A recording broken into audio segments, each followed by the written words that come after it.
എന്നെ നല്ല ശിഷ്യനാക്കിയിടുന്നു എല്ലാ കുരിശുകൾക്കും നാഥാ നന്ദി. ലൂക്കാ 10:21.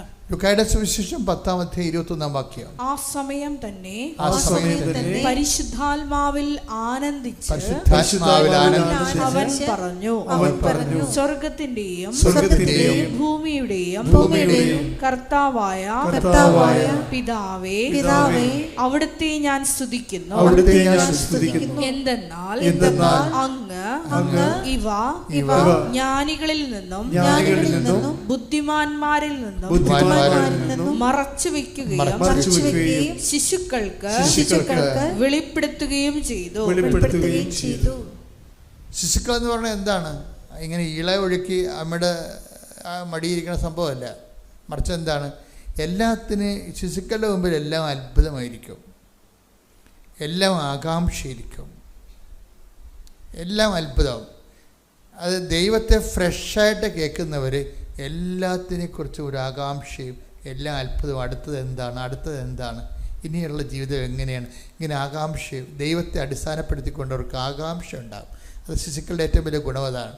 അപ്പം അങ്ങനെ ഈ ഉടമ്പടിയെക്കുറിച്ച് എൻ്റെ മക്കളെ, എനിക്ക് നിങ്ങളോടുള്ള വീണ്ടും ഒരു അപേക്ഷ, നിങ്ങൾ ഈ വെച്ചിരിക്കുന്ന 6 നിയോഗങ്ങൾ നിങ്ങൾ മറക്കണം. 6 നിയോഗങ്ങൾ, 6 അതിനേക്കാൾ വലിയ കാര്യങ്ങൾ ചെയ്യുമെന്ന് ഈശോ പറഞ്ഞത് അല്ലേ? അങ്ങനെ ഈശോ പറഞ്ഞിട്ടുണ്ട്. വലിയ കാര്യങ്ങൾ ശ്രുതികട്ടെ. Hallelujah hallelujah hallelujah hallelujah. യേശുവേ നന്ദി. Hallelujah hallelujah hallelujah hallelujah hallelujah. യേശുവേ ആരാധന ആരാധന. മഹത്വം മഹത്വം. ശക്തനായ ദൈവം വന്ദനങ്ങൾ ചെയ്യാം സർവശക്തിയോടെ ശക്തനായ ദൈവം വന്ദനങ്ങൾ ചെയ്യാം സർവശക്തിയോടെ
യോഹന്നാൻ 14:12.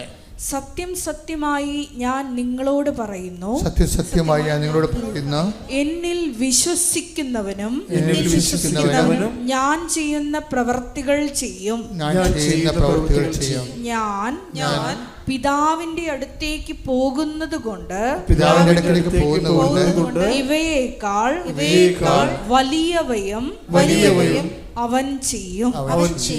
അപ്പോൾ നമ്മളെപ്പോഴും ഈ ഉടമ്പടിയിൽ നമ്മൾ വെച്ചിരിക്കുന്ന വിഷയങ്ങളില്ലേ, ഇത് നമ്മൾ ദൈവവുമായിട്ട് നമ്മൾ ഒരു ബന്ധം വരാൻ വേണ്ടി നമ്മൾ ചെയ്തിരിക്കുന്ന ഒരു മിനിമം പരിപാടിയാണ്. പക്ഷെ ദൈവം ചെയ്യണതെന്ന് പറയുന്നത് ഇതിനേക്കാൾ വലിയ. നമുക്ക് കിട്ടുന്ന ഓഫർ എന്താ? നമുക്ക് കിട്ടിയിരിക്കുന്ന ഓഫർ എന്താണ്? ഞാൻ എൻ്റെ പിതാവിൻ്റെ 14:12 അല്ലേ, ഞാൻ എൻ്റെ പിതാവിൻ്റെ അടുക്കിലേക്ക് പോകുന്നതിനാൽ ഇവയേക്കാൾ വലിയ കാര്യങ്ങൾ നിങ്ങൾ ചെയ്യും. Praise the Lord. അതാണ് വാഗ്ദാനം കിട്ടിയിരിക്കുന്നത്. ഉടമ്പടി എന്തിൻ്റെ പ്രാർത്ഥനയാണ്? വാഗ്ദാനം പ്രാപിക്കാനുള്ള പദ്ധതി പ്രാർത്ഥനയാണ്. ഉടമ്പടി എന്താണെന്ന് ചോദിച്ചു കഴിഞ്ഞാൽ എന്താണ്? കുറഞ്ഞ വാക്കിൽ എന്താ പറയണത്?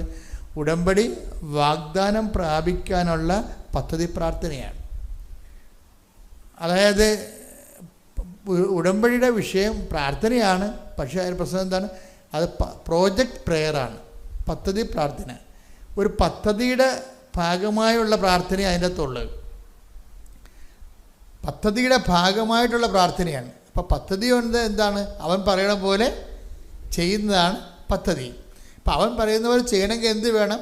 വിശ്വാസം വേണം, സ്നേഹം, പ്രത്യാശ വേണം, പിന്നെ എന്ത് വേണം? സ്നേഹം വേണം. ഇതിനൊക്കെ ഗ്രോത്ത് വേണം. അതാണ് വിഷയം. നിങ്ങൾ എപ്പോഴും നമ്മൾ ശ്രദ്ധിക്കേണ്ടത്, ഉടമ്പടി ഒരു പദ്ധതി പ്രാർത്ഥനയാണ്. അതിൻ്റെ പദ്ധതി എന്ന് പറഞ്ഞാൽ എന്താണ്?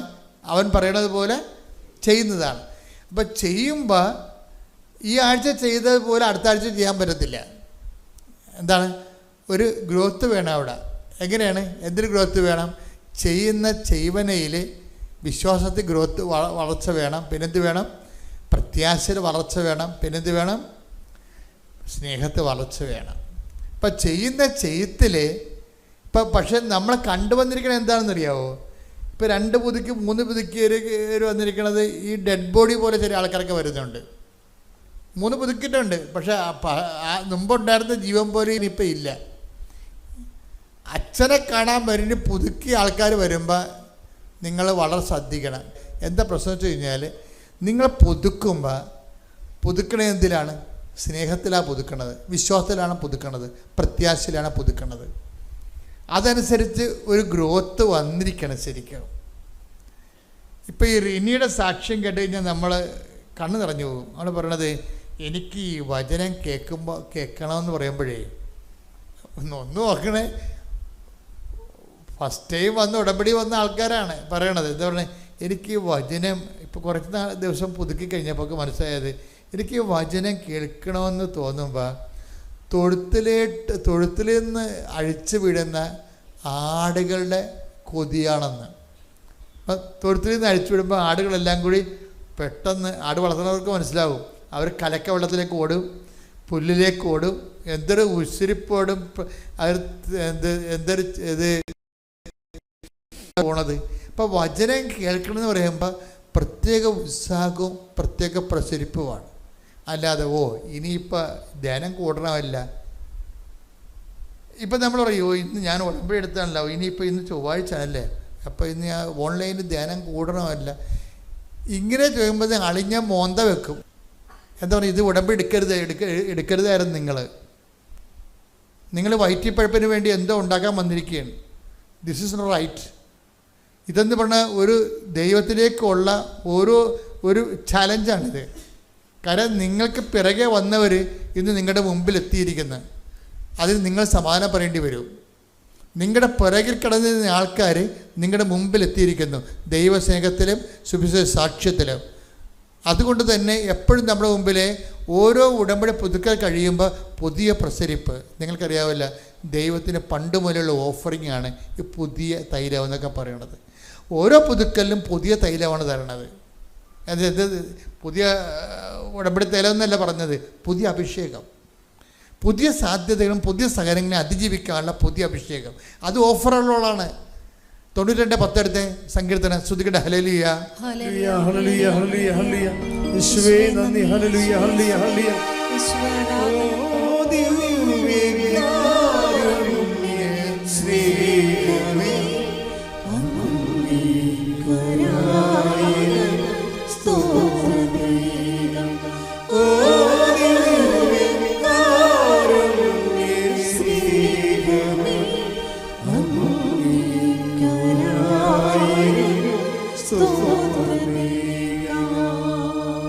മാതാവ് പ്രത്യക്ഷപ്പെട്ട ഈ തിരുസന്നിധിയിൽ കൃപാസനത്തിലെ പ്രത്യക്ഷീകരണത്തിൻ്റെ സാക്ഷിയാകുവാൻ ഇയാൾ തരുന്ന നന്ദി പറയാൻ സാധിച്ചതിന് ഞങ്ങൾ കുടുംബത്തോടെ നന്ദി പറയുന്നു. എൻ്റെ പേര് ആൻ്റണി, എൻ്റെ വൈഫ് ഐറിൻ, എൻ്റെ മകൾ മറിയം. മാതാവ് തന്ന സാക്ഷ്യം ഞങ്ങൾ ഓരോന്ന് പറയുന്നതാണ്. ആദ്യമായി എൻ്റെ ഉടമ്പടി എടുത്തത് എൻ്റെ അമ്മയാണ്. 2018 മാതാവിൻ്റെ പ്രാർത്ഥനയാൽ അമ്മ പ്രാർത്ഥിച്ച ഫലമായി എനിക്ക് വിദേശത്ത് ജോലി കിട്ടി. ഇപ്പോൾ കറൻ്റ് ഞാൻ UK-യിലാണ്. ആദ്യം ദുബായിലേക്ക് പോയതും UK-യിലേക്ക് പോയതും ഉടമ്പടിയിലൂടെ എൻ്റെ അമ്മ പ്രാർത്ഥിച്ചു. കൃപാസൻ മാതാവിൻ്റെ ബസുനിയുടെ സഹായത്താലാണ് ഞങ്ങൾക്ക് വിദേശത്ത് പോകാനും അവിടെ വർക്ക് ചെയ്യാൻ സാധിച്ചത്. ഇപ്പോൾ ഞാൻ സാക്ഷ്യം പറയാൻ നിൽക്കുന്നത് 2021 ഞങ്ങളുടെ വിവാഹം കഴിഞ്ഞത്. വിവാഹം കഴിഞ്ഞ് 2 വർഷമായിട്ട് കുട്ടികളുണ്ടായില്ല. 2023 വൈഫ് കൺസീവായി 5 months വരെ കുഴപ്പമൊന്നും ഉണ്ടായിരുന്നില്ല. സ്കാനിങ്ങും അനോമൽ സ്കാനും എല്ലാം നോർമലായിരുന്നു. ഒരു ദിവസം പെട്ടെന്ന് 5 months ആയപ്പോൾ കുഞ്ഞിനെ അനക്കില്ലാതെ ഞങ്ങൾ ഹോസ്പിറ്റലിൽ പോയപ്പോൾ അത് മിസ്കാരേജ് ആയിപ്പോയി. അപ്പോൾ ഞങ്ങൾ ഒരുപാട് വിഷമിച്ചിരുന്നു. അത് കഴിഞ്ഞ് ഞാൻ വന്ന് ഉടമ്പടി എടുത്തു. 2023 ജൂലൈയിൽ ഉടമ്പടി എടുത്തു. മാതാവിൻ്റെ കൃപാസനം, മാതാവിൻ്റെ പ്രാർത്ഥനയിലും ഉടമ്പടിയിലായി. ഉണ്ണീശോയുടെ മാതാവിൻ്റെ അനുഗ്രഹത്താൽ 2024 ഫെബ്രുവരിയിൽ വൈഫ് പിന്നെയും കൺസീവായി. ഞങ്ങളിപ്പോൾ UK ആ സമയത്ത് ഞങ്ങൾക്ക് കാരണം എന്താണെന്ന് അറിയുന്നില്ലായിരുന്നു ലാസ്റ്റ് സ്റ്റിൽ ബർത്തിൻ്റെ. അപ്പോൾ അവിടുത്തെ ഡോക്ടേഴ്സൊക്കെ കൂടുതൽ കൺസേൺ ആയിട്ട് ആസ്പിരിൻ സ്റ്റാർട്ട് ചെയ്തു, ആൻറ്റിബയോട്ടിക് സ്റ്റാർട്ട് ചെയ്തു പ്രിക്കോഷൻസ് ആയിട്ട്. അതോടൊപ്പം അവൾക്ക് 4 months ആയപ്പോൾ അവൾക്ക് GDM ഡയഗ്നോസ് ചെയ്ത്, ജസ്റ്റേഷൻ ഡയബറ്റീസ്. അപ്പോൾ അതിനുള്ള മെഡിക്കേഷൻസ് എടുക്കേണ്ടതായിരുന്നു. ഞങ്ങൾ ആ കാലഘട്ടത്തിലേക്കും ഭയങ്കര ടെൻഷനിലായിരുന്നു. പക്ഷേ മാതാവിൻ്റെ മാതാവിൻ്റെ ഉടമ്പയിലായതുകൊണ്ട് ഞങ്ങൾക്ക് വിശ്വാസത്തോടെ ഞങ്ങൾ പ്രാർത്ഥിച്ചു. എല്ലാ ദിവസവും കിടക്കുന്നതിന് മുമ്പും കുടുംബ പ്രാർത്ഥനയുടെ ഇടയിലും പ്രത്യക്ഷീകരണ പ്രാർത്ഥനയുടെ ഇടയിലും വൈഫിൻ്റെ വയറ്റിൽ ഞങ്ങൾ മാതാവിൻ്റെ തൈലവും എല്ലാ ഭക്ഷണത്തിലും മാതാവിൻ്റെ തരി ഉപ്പിട്ട് ഞങ്ങൾ സ്ഥിരം പ്രാർത്ഥിക്കുമായിരുന്നു. ആ പ്രാർത്ഥിച്ചതിൻ്റെ ഫലമായി മാതാവിൻ്റെ കൃപയാൽ 2024 October 6 ഞങ്ങൾക്ക് ആരോഗ്യമുള്ളൊരു കുഞ്ഞിനെ നൽകി അനുഗ്രഹിച്ചു. ആ കുഞ്ഞിന് ഞങ്ങൾ മറിയം എന്നാണ് പേരിട്ടിരിക്കുന്നത്. അതാണ് ഫസ്റ്റ് അനുഗ്രഹം. ഇത്ര വലിയ അനുഗ്രഹം നന്ദി പറയുന്നു. അതോടൊപ്പം തന്നെ രണ്ടാമത്തെ അനുഗ്രഹം, ഞങ്ങൾ ഈ ലാസ്റ്റ് വീക്ക് ഇവിടേക്ക് വരുന്നതിന് തൊട്ട് മുമ്പായിട്ട് ഒരു December 27 ക്രിസ്മസ് കഴിഞ്ഞപ്പോൾ പെട്ടെന്ന് വാവയ്ക്ക് ഫ്ലൂ വന്ന് പോസിറ്റീവായി. ഇവിടേക്ക് 1-ാം തീയതിയാണ് ഞങ്ങൾക്ക് ട്രാവൽ ചെയ്യേണ്ടത്. 27 അവൾക്ക് ഫ്ലൂ പോസിറ്റീവായി. ഞങ്ങൾ ഹോസ്പിറ്റൽ അഡ്മിറ്റായി. അവിടുത്തെ റൂൾ അനുസരിച്ച് പ്രത്യേകിച്ച് ഇപ്പോൾ ചിൽഡ്രൻസിനൊക്കെ അവർ ഭയങ്കര ടേക്ക് കെയർ ചെയ്യണം. കാരണം അവൾക്ക് ഹൈ ഗ്രേഡ് ഫീവർ ആയിരുന്നു. 39.9 40 ഡിഗ്രി ഫീവർ വന്നു. അപ്പോൾ ഞങ്ങൾക്ക് ഭയങ്കര ടെൻഷൻ, ഞങ്ങൾക്ക് ട്രാവൽ ചെയ്യണം, ഞങ്ങൾക്ക് ഇവിടെ ഒരു ഫംഗ്ഷൻ അറ്റൻഡ്, ആകെ വിഷമത്തിലായി. അപ്പോൾ അവൾ 4 days അവിടെ അഡ്മിറ്റഡ് ആയിരുന്നു. അപ്പോൾ അന്നേ 4 ദിവസം അഡ്മിറ്റ് ചെയ്യുമ്പോൾ ഞങ്ങൾ പ്രാർത്ഥിച്ചുകൊണ്ടിരിക്കുകയായിരുന്നു. ഉടമ്പടിയിലായിരിക്കുന്നതോടൊപ്പം തന്നെ എല്ലാ ദിവസവും മാതാവിൻ്റെ തൈലവും ഉപ്പിട്ട് ഞങ്ങൾ വാവയുടെ മേത്ത് എല്ലാം ദേഹത്തെല്ലാം പുരട്ടി പ്രാർത്ഥിക്കുകയായിരുന്നു. സെക്കൻഡ് ഡേ ഇപ്പോൾ ഫീവർ കുറയുന്നുണ്ടായില്ല. അപ്പോൾ ഡോക്ടേഴ്സ് ബ്ലഡ് കൾച്ചറിന് വിട്ടപ്പോൾ അതിൽ 14 hours ഒരു ചെറിയ ഗ്രോത്ത് കണ്ടു. അപ്പോൾ ഞങ്ങൾക്ക് പിന്നെയും ടെൻഷനായി. അപ്പോൾ ആൻറ്റിബയോട്ടിക് അവർ എയർലി സ്റ്റാർട്ട് ചെയ്തിട്ടുണ്ടായിരുന്നു. അപ്പോൾ അവർ പറഞ്ഞു എന്തെങ്കിലും ഗ്രോത്ത് ഉണ്ടെങ്കിൽ അവർ ആൻറ്റിബയോട്ടിക്സ് കണ്ടിന്യൂ ഒരു 5 or 7 days എടുക്കണമെന്ന് പറഞ്ഞായിരുന്നു. അപ്പോൾ ഞങ്ങൾക്ക് വിഷമമായി, മീൻസ് ഞങ്ങൾക്ക് വരണം, ഇങ്ങോട്ട് ട്രാവൽ ചെയ്യണം. അപ്പോൾ ആ ഒരു സാഹചര്യത്തിൽ ഞങ്ങൾ പ്രാർത്ഥിച്ച് കരങ്ങൾ മുട്ടിപ്പായിട്ട് പ്രാർത്ഥിച്ചതിൻ്റെ ഫലമായിട്ട് നേർച്ച വസ്തുക്കളായിട്ട് മാതാവിൻ്റെ തൈലവും ഉപ്പും വാവയ്ക്ക് ഇട്ട് കൊടുക്കണ ഭക്ഷണത്തിൽ ഉപ്പിട്ട് ഞങ്ങൾ എല്ലാ ദിവസവും കൊടുത്തായിരുന്നു 4 നേരം. അതോടൊപ്പം നെറ്റിയിൽ തൈലം പൂശുമായിരുന്നു. അതിൻ്റെ പ്രാർത്ഥിച്ചതിൻ്റെ ഫലമായിട്ട് തലേ ദിവസം ഡോക്ടർ വന്ന് പറഞ്ഞു കൾച്ചറിൽ അത് കണ്ടാമിനേറ്റഡ് ആയിരുന്നു, ഗ്രോത്ത് ഇല്ല. ആൻറ്റിബയോട്ടിക് അവർ പെട്ടെന്ന് സ്റ്റോപ്പ് ചെയ്തു. ഡോക്ടർ ആദ്യം പറഞ്ഞിരുന്നത് ഞങ്ങൾക്ക് ട്രാവൽ ചെയ്യാൻ പറ്റില്ല, റിസ്ക്കാണ്, കൊച്ചിനെ ഞങ്ങൾ ഡിസ്ചാർജ് ചെയ്യില്ല എന്ന് പറഞ്ഞിരുന്നത്. സെയിം ഡോക്ടർ തന്നെ വന്ന് തലേ ദിവസം പറഞ്ഞു ബ്ലഡ് കൾച്ചർ നോർമലാണ്, ഗ്രോത്ത് ഇല്ല, ജസ്റ്റ് അതൊരു കണ്ടാമിനേഷൻ മാത്രമായിരുന്നു. അങ്ങനെ ഡോക്ടർ ഞങ്ങളെ അവിടെ നിന്ന് ഡിസ്ചാർജ് ചെയ്തു. തലേ ദിവസം ഒരു 8 o'clock 9 o'clock ഡിസ്ചാർജ് ചെയ്ത് പിറ്റേ ദിവസം ഞങ്ങൾ ട്രാവൽ ചെയ്ത് മാതാവിൻ്റെ സന്നിധിയിൽ ഞങ്ങൾക്ക് എത്താൻ സാധിച്ചു. ഈ 2 സാക്ഷ്യങ്ങളാണ് ഞങ്ങൾക്ക് പറയാനുള്ളത്. ഉടമ്പടി വസ്തുക്കളുടെ ഉപയോഗം ഞങ്ങൾ സ്ഥിരമായിട്ട് കുടുംബ പ്രാർത്ഥനയിലും പ്രത്യക്ഷീകരണത്തിലും ഞങ്ങൾ എവിടെയെങ്കിലും യാത്ര പോകുമ്പോഴും കുഞ്ഞിൻ്റെ കാര്യത്തിലായാലും എന്ത് രോഗങ്ങൾ എന്തെങ്കിലും വന്നാലും ഞങ്ങളുടെ വിശ്വാസത്തിൽ വാവയായാലും നന്നായിട്ട് പ്രാർത്ഥന സമയത്തൊക്കെ നന്നായിട്ട് കൈയിട്ട് പ്രാർത്ഥിക്കുകയും ഉടമ്പടി തൈലം മാതാവിൻ്റെ ഉടമ്പടി തൈലം എപ്പോഴും കുഞ്ഞിൻ്റെ നെറ്റിയിൽ എപ്പോഴും പുരട്ടി ഞങ്ങൾ യാത്ര പോകുമ്പോഴും ഉറങ്ങുന്നതിന് മുമ്പ്, പ്രത്യേകിച്ച് കിടന്നുറങ്ങുന്നതിന് മുമ്പ് എപ്പോഴും ഞങ്ങൾ തൈലം പുരട്ടിയാണ് കിടന്നുറങ്ങുന്നത്. അതോടെ എന്തെങ്കിലും ഒരു രോഗങ്ങളോ കാര്യങ്ങൾ വരുമ്പോഴും ഞങ്ങൾ ഉപ്പിട്ട് ആ കുഞ്ഞിൻ്റെ ഭക്ഷണത്തിൽ ഞങ്ങളുടെ ഭക്ഷണത്തിലായാലും ഇട്ട് ഞങ്ങൾ പ്രാർത്ഥിക്കാറുണ്ട്. പ്രേക്ഷിത വൈഫ് പറയും. പ്രവർത്തനങ്ങളായിട്ട് ഞങ്ങൾ ഇവിടുന്ന് കൃപാസനത്തിൽ പത്രം ഞങ്ങൾ UK കൊണ്ടുപോകാറുണ്ട്. ഇംഗ്ലീഷും മലയാളവും പത്രങ്ങൾ ഞങ്ങൾ കൊണ്ടുപോകാറുണ്ട്. അവിടെ പള്ളികളിലും ഞങ്ങൾക്കറിയുന്ന കമ്മ്യൂണിറ്റികളിലും ഞങ്ങളത് കൊടുക്കാറുണ്ട്. പിന്നെ എല്ലാ മാസവും ഞങ്ങളുടെ സാലറിയിൽ നിന്നൊരു ദശാംശം ഞങ്ങൾ പള്ളിയിലേക്കും ഞങ്ങളുടെ ഒരു ഹോസ്പിറ്റലുണ്ട് ഇവിടെ ഞങ്ങളുടെ ഇടവകയിൽ, അവിടെ ചാരിറ്റി ഹോസ്പിറ്റലുണ്ട്, അവിടെ ഞങ്ങൾ കൊടുക്കാറുണ്ട്. പിന്നെ കുടുംബ പ്രാർത്ഥനകൾ എല്ലാ ദിവസവും മുടങ്ങാതെ ഞങ്ങൾ കുടുംബ പ്രാർത്ഥന ചൊല്ലാറുണ്ട്, കുമ്പസാരിക്കാറുണ്ട് ഞങ്ങൾ. പിന്നെ ഒഴിവ് ദിവസങ്ങളിൽ എല്ലാ ദിവസങ്ങളിലും ഞങ്ങൾ കുർബാനയിൽ പങ്കെടുക്കാറുണ്ട്. കൂടുതലായിട്ട് ആത്മീയമായിട്ട് ഞങ്ങൾ രണ്ടുപേരും ഹോസ്പിറ്റലിലാണ് വർക്ക് ചെയ്യുന്നത്. അപ്പോൾ രോഗികൾ കാണുമ്പോഴും ഞങ്ങൾക്ക് അവിടുത്തെ UK സാഹചര്യം അനുസരിച്ച് പുറത്തു പോയി നമുക്ക് അങ്ങനെ കൂടുതലായിട്ട് ആക്ടിവിറ്റി ചെയ്യാം. വോളണ്ടിയർ സർവീസ് ഉണ്ട്. പക്ഷെ ഞങ്ങളുടെ ജോലിയുടെ സംബന്ധമായിട്ട് ഞങ്ങൾ കാണുന്ന പേഷ്യൻസിലെല്ലാം മാതാവിൻ്റെ സംരക്ഷണത്തിലും ഞങ്ങൾ പ്രാർത്ഥിക്കാൻ പറയാറുണ്ട്. പേഷ്യൻസിനൊക്കെ ഞാൻ കമ്മ്യൂണിറ്റിയിൽ വർക്ക് ചെയ്യുമ്പോൾ പേഷ്യൻസിന് മാതാവിനെക്കുറിച്ചും ഞങ്ങളുടെ കൃപാസന മാതാവിനെക്കുറിച്ചൊക്കെ കൂടുതലായിട്ട് പറയാറുണ്ട്. അതൊക്കെയാണ് ഞങ്ങളുടെ പ്രേക്ഷിത പ്രവർത്തനം. ഞങ്ങളുടെ വചനത്തിൻ്റെ അടിസ്ഥാനം ലൂക്ക 18:27 മനുഷ്യർക്ക് അസാധ്യമായ ദൈവത്തിന് സാധ്യമാണ്. ആ വചനത്തിൻ്റെ അടിസ്ഥാനത്തിലാണ് ഞങ്ങൾ എപ്പോഴും പ്രാർത്ഥിക്കാറുണ്ട്. ഞങ്ങൾ എല്ലാ ദിവസം അത് വെച്ച് ഞങ്ങൾ പ്രാർത്ഥിക്കും. ആത്മീയപരമായി ഉടമ്പടി എടുത്ത പിന്നെ നേരത്തെ പറഞ്ഞ പോലെ അമ്മ ഉടമ്പടി എടുത്ത ആ ഒരു ആത്മീയതയിൽ ഞങ്ങൾ വളർന്നു വന്നേ പിന്നെ ഞങ്ങളുടെ കുടുംബത്തിലും ഞങ്ങളുടെ ആത്മീയ ജീവിതത്തിലും വലിയൊരു ഉണർവാണ് കിട്ടിയിരിക്കുന്നത്.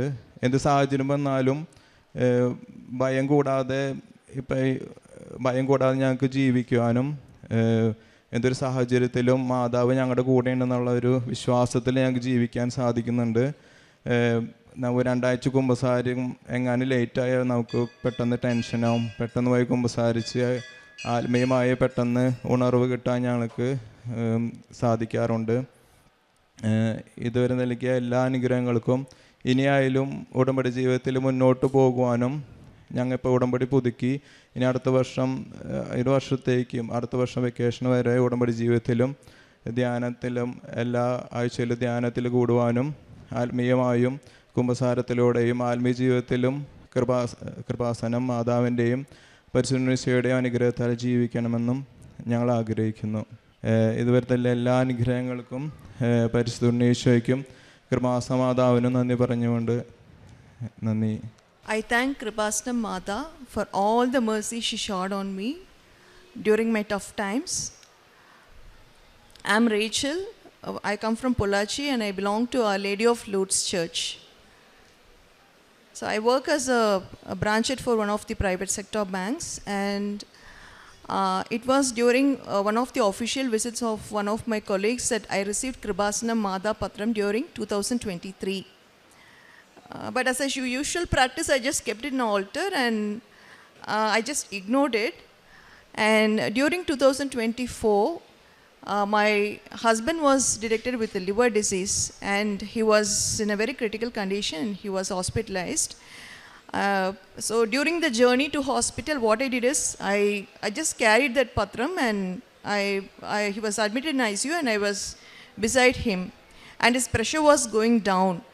And the doctors told that it's crucial and he has to come out of that and his pressure has to be normal for that. So I started praying. I just hold that patram in my hand and I just started praying to Mada that his pressure has to be normal.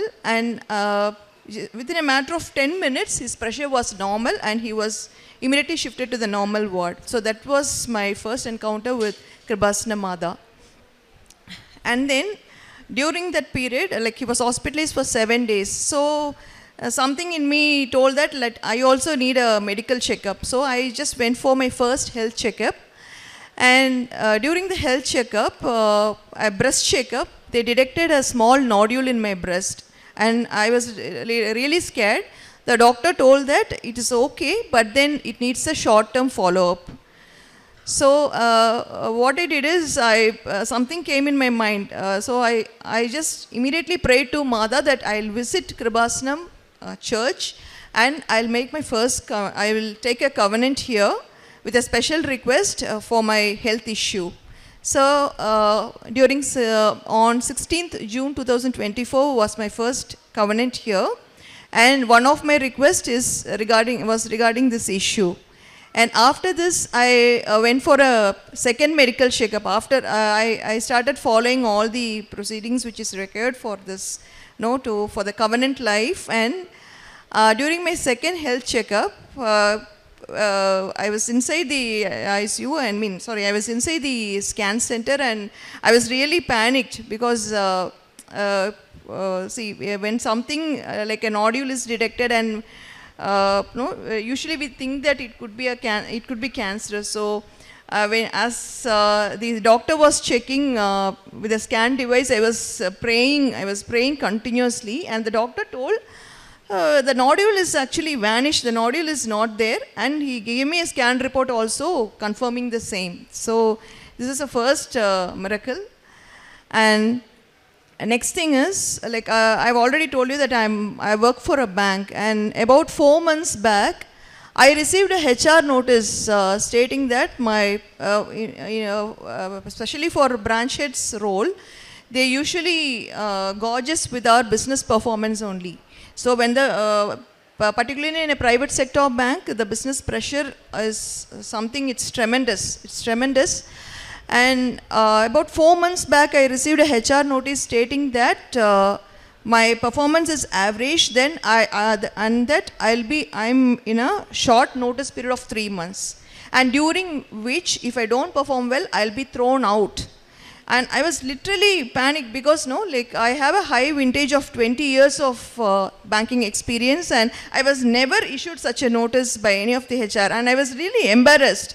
And I asked my HR, because when I received the notice, I just went through my the bank related MIS, and I found out that there were 13 other BMs who were below me, and I didn't know why they didn't take such a measure on them. And I even questioned my bosses, but everyone was speechless. So I didn't know what is happening around me. So what I did is, I just took a mail printout, and then I went to my home, and in the altar and the Kribasana Mada statue, I just placed that mail copy, and I started praying, and I applied the oil on that copy, and I started praying, because 3 months is the period which they gave me to decide whether I can be retained in the job. And the HR had given me a scale of 70% I need to achieve, with which they can consider me for job retention. And they also informally advised me to look for a job in some other bank, because so long the practice was like this. When such a notice is given to a employee, usually the employee gets discouraged, and the employee will go out and will be searching the job during the 3 months period, and he or she will obviously shift to some other job. But what I did is, I stood by that. I prayed to Mother Mary with all my hope, 100% hope on Mother, and I prayed. And during my first review, I achieved my 90% of my targets. Second review, it was 106%, and the third review was 129%. During the first week of December, that is the last month, I was totally out of this notice period, and I was appreciated by the HR for my overwhelming performance. In fact, my bosses were not able to face me, and they did not even come for the review. Only the HR sat with me for the review, and they appreciated me for the strength as a lady which I showed during this tough time. But it is not me. I knew it's only Kribasana Mada who stood by me, and she is the lady behind me. My acts of mercy is acts of charity. Is that I generally provide food for all the people who are without food and shelter. All the people randomly on streets. How much ever packets I can get, I get it. I don't have a specific count and all. Whenever I see, I just get food for them. So that is the act of charity. And my spiritual life, yes, I need to say about my spiritual life. Before the covenant, my spiritual life was not at all with a discipline. I was I was officially very strong, but personally very weak. I don't even get into the family prayers daily. In fact, I go to church on all Sundays, and that is the only thing which I did. I don't even go do my family praise daily. I don't do my rosary daily. I don't do Bible reading daily. But after coming into covenant, I understood that there is a discipline which needs to be maintained even for a spiritual life. And so I started doing my Bible reading daily. 45 minutes I spend daily for my family prayer. So once again, I thank Kribasana Mada for all the mercy she showered on me.